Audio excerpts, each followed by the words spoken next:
Kamu lagi batuk atau bersin.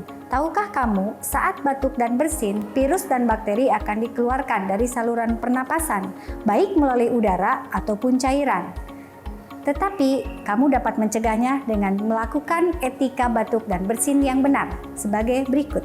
Jika kamu batuk dan bersin, kamu bisa menggunakan tisu atau sapu tangan. Dan menutup mulut, seperti ini.